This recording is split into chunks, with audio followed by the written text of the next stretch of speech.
નમસ્કાર મિત્રો, કેમ છો? આશા રાખું છું કે તમે બધા સહકુશળ હશો. હું પણ સહકુશળ છું. આજે 19 માર્ચ 2026નું કરંટ અફેર ગુજરાતીમાં લઈને હાજર થઈ ગયો છું તમારા માટે.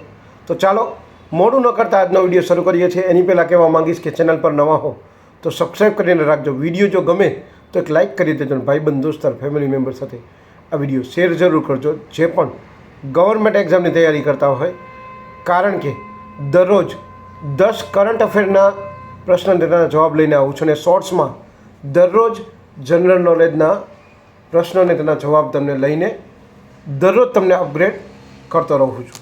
તો ચાલો મોડું ન કરતાં આજનો વિડીયો શરૂ કરીએ છીએ.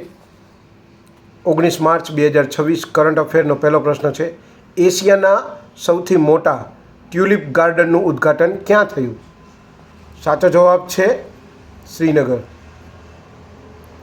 બીજો પ્રશ્ન છે: દિવ્યાંગ શક્તિ યોજના કયા રાજ્યમાં શરૂ થઈ છે? સાચો જવાબ છે આંધ્રપ્રદેશ. ત્રીજો પ્રશ્ન છે: ઈ સ્વાસ્થ્ય ધામ પોર્ટલ ક્યાં શરૂ થયું છે? સાચો જવાબ છે ઉત્તરાખંડ.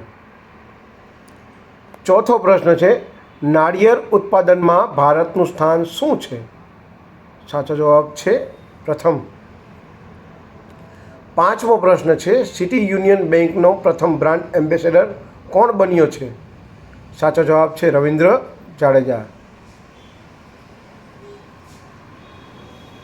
છઠ્ઠો પ્રશ્ન છે: વૈશ્વિક રિસાયકલિંગ દિવસ દર વર્ષે ક્યારે મનાવવામાં આવે છે? સાચો જવાબ છે 18 માર્ચ.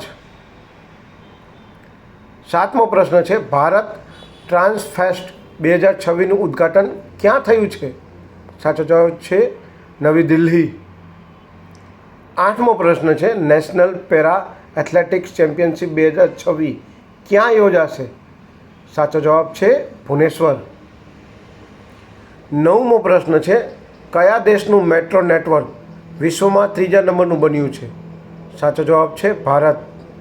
10મો અને છેલ્લો પ્રશ્ન છે: બલિદાન પ્રતિમા એટલે કે સ્ટેચ્યુ ઓફ સેક્રિફાઇસનું ઉદ્ઘાટન ક્યાં થયું છે?